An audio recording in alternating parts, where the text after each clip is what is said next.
If you think checking your tire pressure is just a quick top up and go, you're seconds away from learning the single deadliest mistake drivers make every day.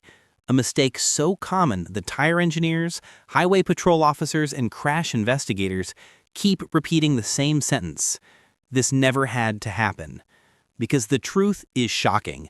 Most tire blowouts, rollover crashes, sudden loss of control accidents, and high-speed tread separations begin long before the tire explodes.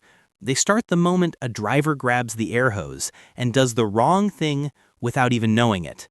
And once you hear what this mistake actually is, you will never fill your tires the same way again. People assume tire pressure is simple. Check the number, add air, done. But that's exactly how blowouts happen, because your tire doesn't tell you the truth. Not when it's warm, not when it's been driven on, not when it's sitting in the sun, and definitely not when one tire is lower than the others. The moment you start driving, even for 5 minutes, your tires heat up enough to lie to you by 5, 8, even 12 psi.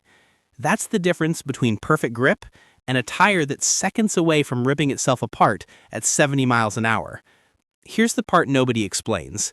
When you add air to a hot tire, you're not filling it to the correct pressure, you're overinflating it. You just can't see it yet.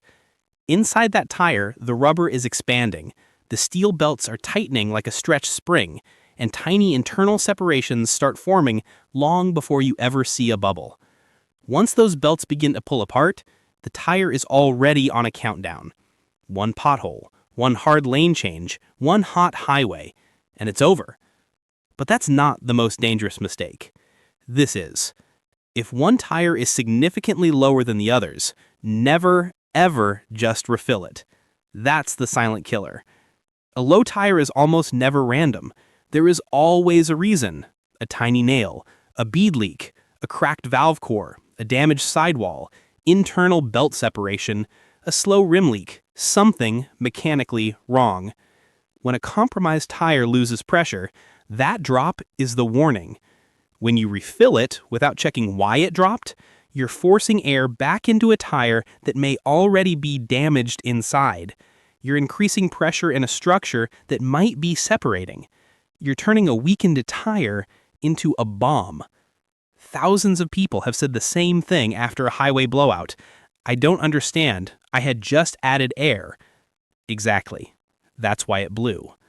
But that's only part of the story, because the environment around your tires is constantly changing, and the pressure changes with it. A 20-degree temperature drop overnight, you lose 2 psi. A 40-degree rise from driving, you gain 4 to 6 psi. Parked in the sun, one side of your car can read 3 psi higher than the shaded side. This is why your tire pressure light randomly turns on in winter. This is why tourists blow tires climbing mountains. This is why one bad reading leads millions of drivers to unknowingly overinflate every day.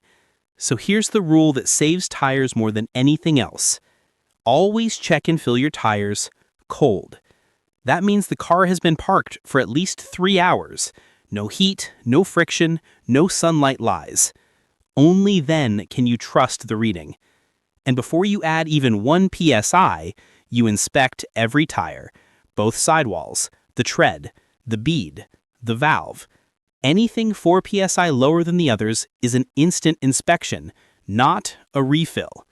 You only fill to the number printed on the door sticker, never the number on the tire. That number is the maximum the tire can survive, not the pressure your car is designed to handle. You use your own digital gauge, because gas station gauges can be off by 4, 6, even 10 psi. If you don't own your own gauge, you don't actually know your pressure. You're guessing, and guessing destroys tires. Wrong PSI quietly damages everything connected to the tire: rims, suspension, shocks, steering, ABS response, traction control, alignment, and fuel economy. Here's what pros do every single time. Let the car sit for 3 hours. Check all 4 tires with your own gauge. If one is 4 psi lower, inspect before inflating. Fill to the door placard PSI only. Reset TPMS. Recheck the next morning. If a tire drops again, it has a leak.